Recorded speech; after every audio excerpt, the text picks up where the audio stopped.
Dans les annales des traditions orales, il est des récits qui transcendent le temps, des histoires de courage et de vérité qui se murmurent de génération en génération. L'histoire que nous allons vous conter aujourd'hui est de celle-là. Elle s'est déroulée dans un village où la peur avait longtemps fait taire la justice, jusqu'à ce que 3 voix fragiles, mais unies, osent s'élever contre le silence. Le village tout entier s'était massé devant le vieux tribunal aux murs d'argile, retenant son souffle et échangeant des chuchotements incrédules, tandis que 3 enfants tremblants s'avançaient.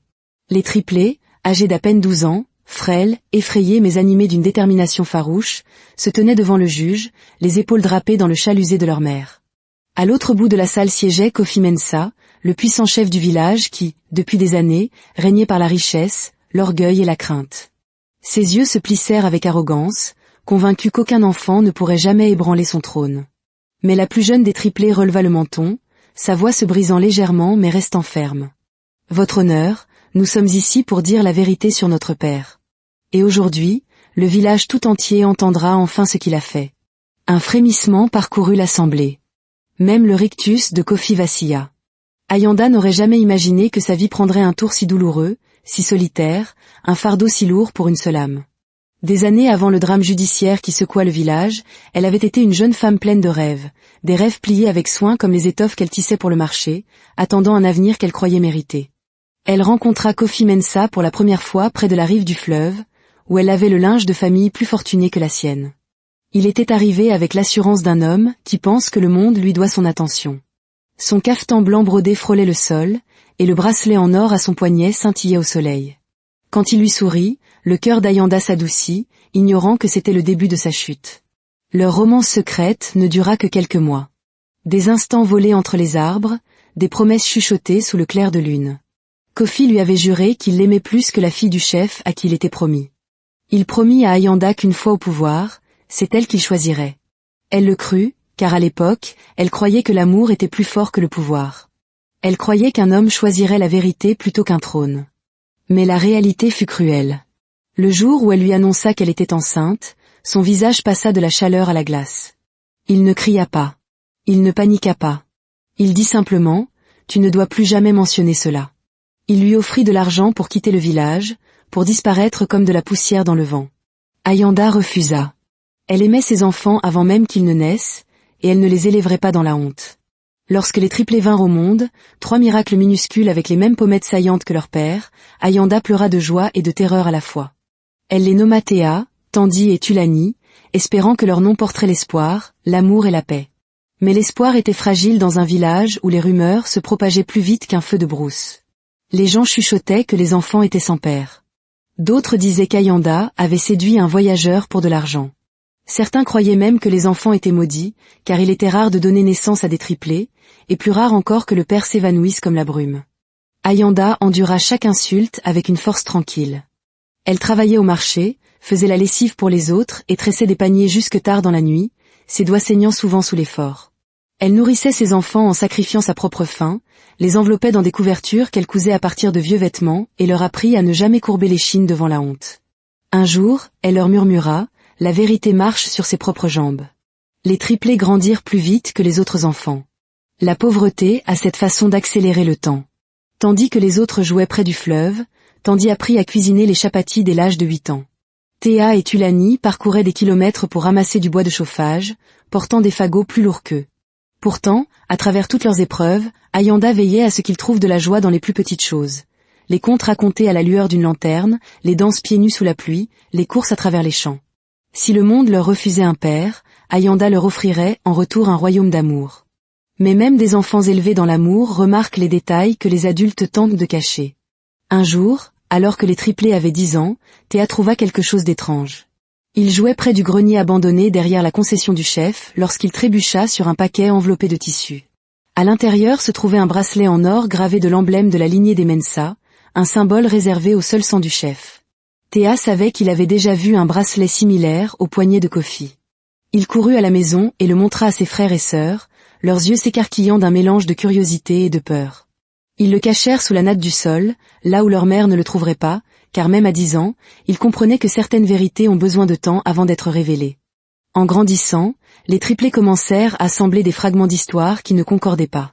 Ils remarquèrent comment les villageois se taisaient à leur passage, comment les anciens les regardaient avec un mélange de pitié et de crainte, comment les mains d'Ayanda tremblaient lorsque le nom de Kofi était mentionné. Tandy entendit un jour 2 femmes murmurer au marché, « Ces enfants, ils ont ses yeux, son menton obstiné aussi. » L'autre répondit, « Si c'est vrai, le chef est plus dangereux que nous ne le pensions. » Ce mot, « dangereux », se logea dans l'esprit des enfants. Puis vint le jour où tout bascula. C'était un après-midi torride.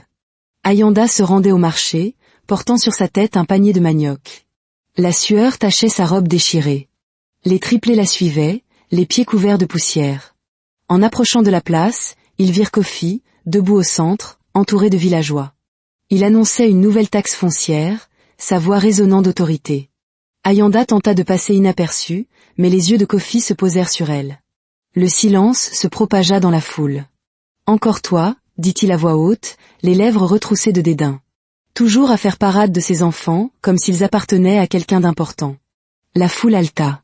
Ayanda se figea, la gorge nouée. Les triplés s'agrippèrent à sa jupe.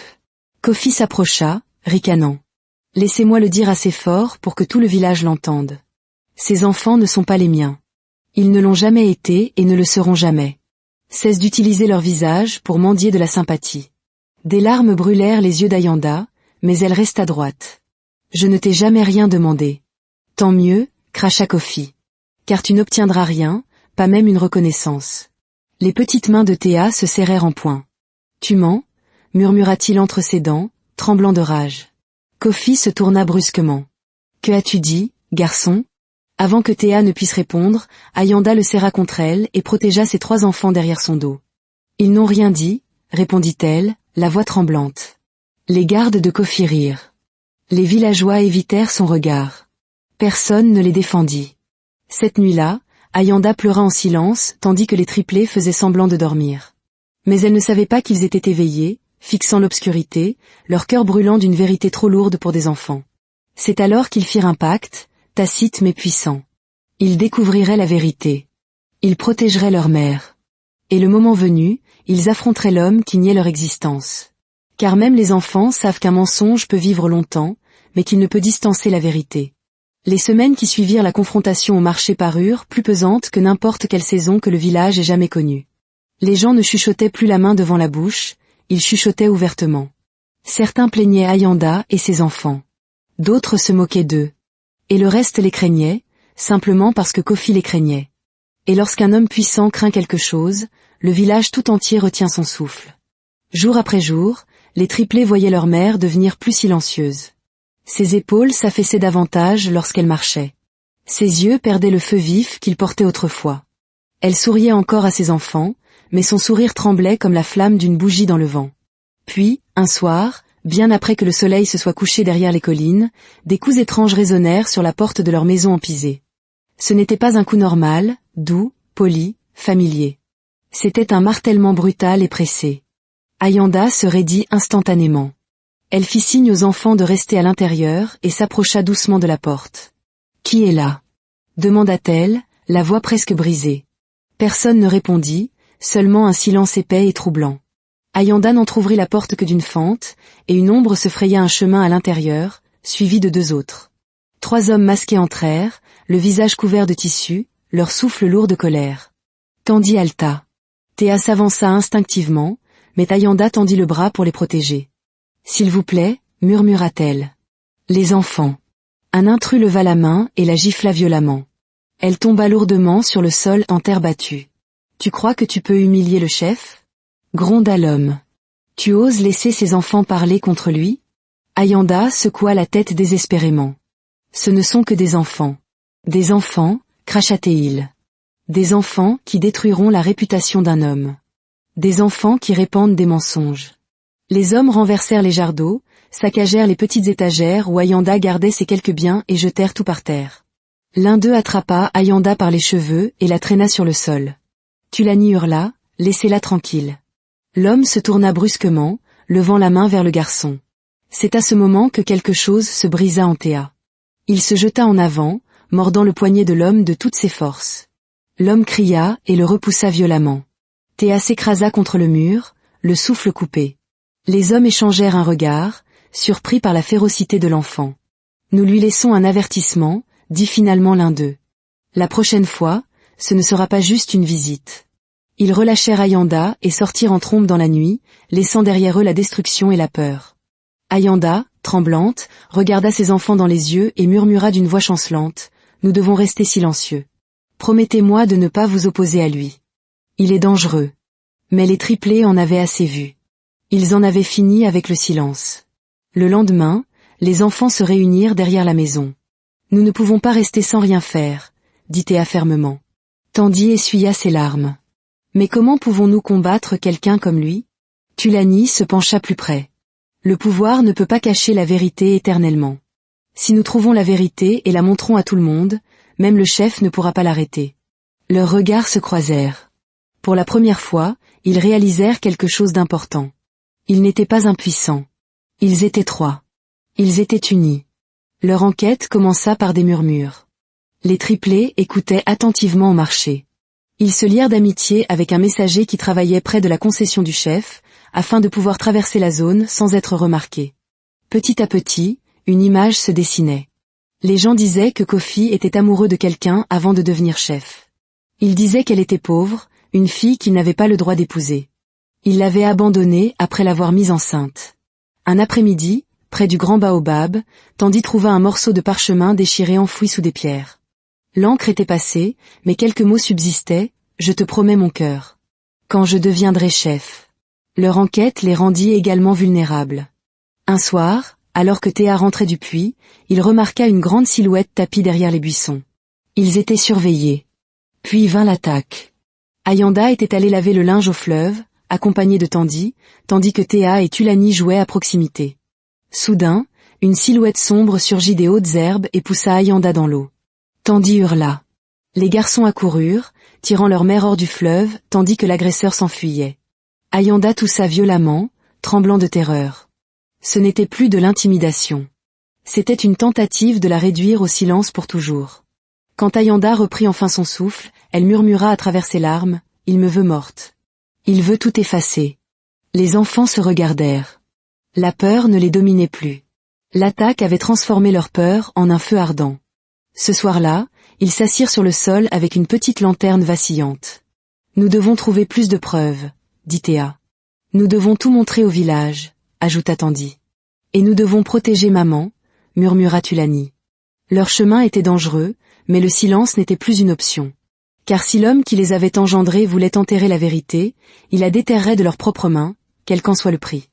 Un matin, Tandy balayait la place du marché lorsqu'elle entendit deux femmes âgées. L'une dit, « Tu te souviens de sœur Adi, le jour où Ayanda a disparu pendant 2 semaines avant la naissance des triplés ?» L'autre répondit, « Ah oui.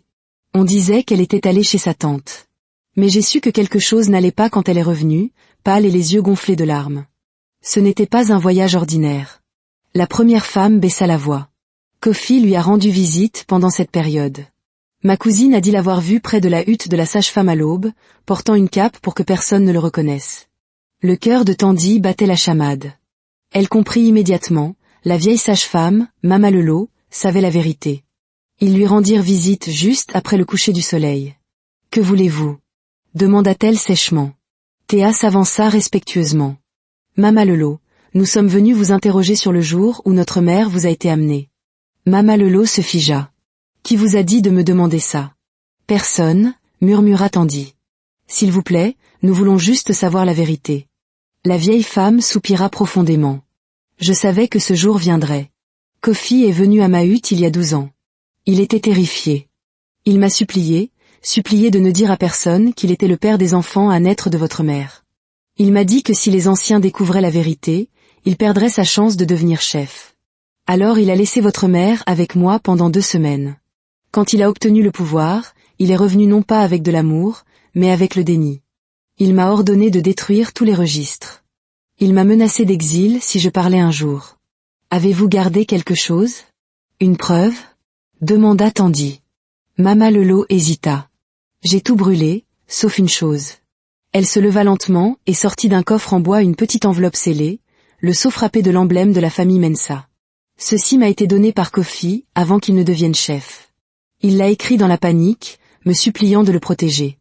Je l'ai gardé, car je craignais qu'un jour la vérité ne soit nécessaire. Ils quittèrent la hutte avec l'enveloppe cachée dans la poche de Théa. Mais en rentrant, les gardes du chef les interceptèrent. « Qu'est-ce que vous cachez ?» demanda l'un d'eux. Ils furent conduits de force à leur maison où Kofi attendait déjà. « J'ai entendu des rumeurs, dit-il. Des rumeurs selon lesquelles vous posez des questions. Qu'est-ce que c'est dans ta main ? Exigea-t-il en voyant l'enveloppe que Tandy tentait de dissimuler. Un villageois cria de loin, « Chef Kofi, le conseil vous réclame. » Kofi les foudroya du regard. « Ce n'est pas fini, gronda-t-il avant de partir en trombe. Dès qu'il fut parti, ils se blottirent les uns contre les autres. Cette nuit-là, ils allaient enfin lire les secrets que leur père avait tenté d'enterrer. Cette nuit-là, ils brisèrent le seau de cire séché. À l'intérieur se trouvait une lettre pliée, fragile avec l'âge. L'écriture appartenait à Kofi. « Ma très chère Ayanda, si quelqu'un trouve cette lettre, je suis un homme mort, » lut Théa à voix haute, la voix tremblante. Kofi avouait tout. Sa peur de perdre la confiance des anciens, son mariage arrangé, son plan pour cacher Ayanda pendant sa grossesse jusqu'à ce qu'il s'assure du trône. Il admettait l'avoir aimé, mais avoir aimé le pouvoir davantage. À la fin de la lettre, une ligne fit se glacer le sang des enfants. Si jamais le village apprend la vérité, ma position s'effondrera et les enfants qu'elle porte seront ma perte. Le lendemain matin, Kofi fit irruption sur la place du marché, se dirigeant droit vers l'étal d'Ayanda. « Vous osez encore me défier ?» cria-t-il. « Vous envoyez vos enfants rôder dans le village, répandre des mensonges sur moi. » Les triplés s'avancèrent. « Que voulez-vous de nous ?» demanda Théa calmement. La voix de Kofi tonna. « Sinon, je détruirai votre mère. » La foule haleta. Tandy serra les poings. « Vous avez déjà essayé. » Le silence se fit sur le marché. « Vous avez envoyé ces hommes, » accusa-t-elle hardiment. « Ceux qui ont blessé maman. Ceux qui l'ont poussée dans le fleuve.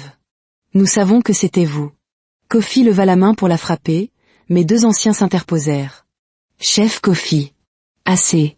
Ce ne sont que des enfants. » Théa sortit la lettre, la brandissant bien haut pour que tous la voient. Kofi se figea. « Qu'est-ce que c'est ?» demanda l'un des anciens. « Une lettre, » répondit Théa. « Une lettre que notre père a écrite il y a des années. »« Votre père ? Qui est votre père ?» Théa tourna lentement son regard vers Kofi. « Notre père, dit-il, c'est lui. » Des cris éclatèrent. Le marché tout entier explosa. Le visage de Kofi devint violet de fureur et de peur. « Ce n'est qu'un faux !» cria-t-il désespérément. L'ancien tendit la main. « Laissez-moi voir la lettre. » Théa dit, « Nous la montrerons au tribunal. » Seulement là-bas. Le tribunal était un lieu sacré, un endroit où la vérité pouvait briser même l'homme le plus fort. L'ancien acquiesça. « Ainsi soit-il. Le conseil se réunira demain matin. La vérité sera révélée devant le village tout entier. » Le matin du jugement, avant qu'il ne parte pour le tribunal, Baba Kunta, le plus vieil arboriste du village, frappa à leur porte. Je ne peux plus garder le silence.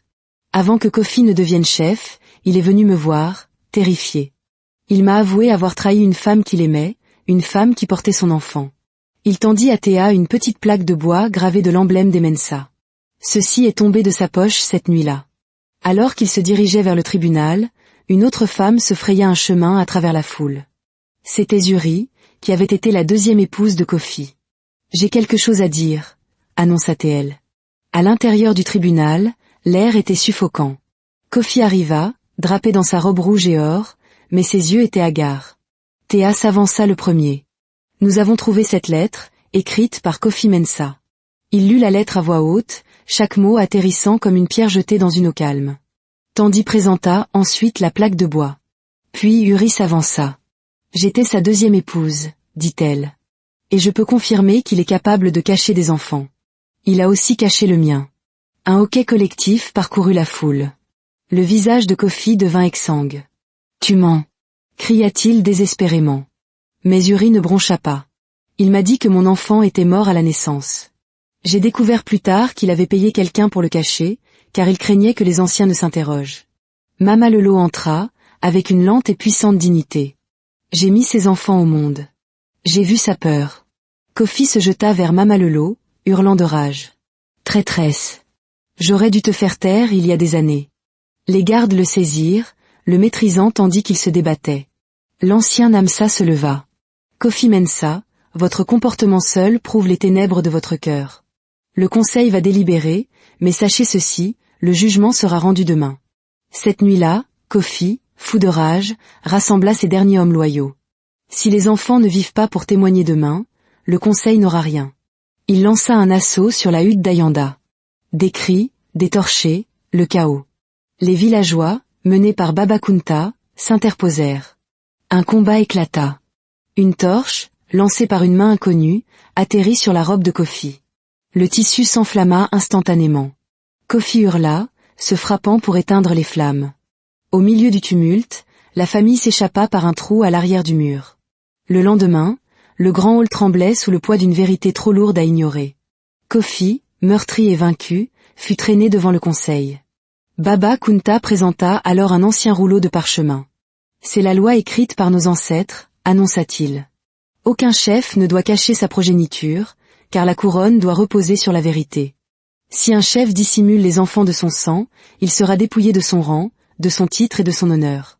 Il sera exilé du village qu'il a trahi. » Une vague de stupeur traversa la salle. L'ancien Namsa leva son bâton. « Kofi Mensa, vous êtes par la présente déchu de votre position de chef. Vous serez exilé de ce village avant le lever du soleil, pour toujours. » Le hall explosa de cris. Les gardes se saisirent de lui. Sa robe de pouvoir fut arrachée et jetée au sol. Alors qu'on l'entraînait, sa voix résonna, « Ce n'est pas fini. Vous le regretterez tous. » Alors que le soleil se levait enfin sur le village, peignant le ciel d'un or éclatant, Ayanda et ses enfants regardèrent la lumière baigner la terre. Ils avaient combattu les ténèbres, et ils avaient gagné. L'ancien Namsa s'approcha. « Enfant d'Ayanda, le conseil a décidé que vous porteriez un nouveau nom, un nom qui honore la vérité et le courage. Votre lignée n'est plus liée à l'ombre de Kofi. Vous serez connus comme les enfants de l'aube, car vous avez fait passer le village de la nuit à la lumière. » La foule éclata d'émotion. Ayanda pleurait ouvertement. Pour la première fois, les triplés se sentirent fiers, non pas de qui était leur père, mais de ce que, avec leurs frères et sœurs, étaient devenus. La justice, portée par la voix des innocents, avait enfin trouvé son chemin. Le village pouvait à nouveau respirer, libéré du long règne de la peur. L'aube nouvelle n'était pas seulement dans le ciel, elle était dans les cœurs.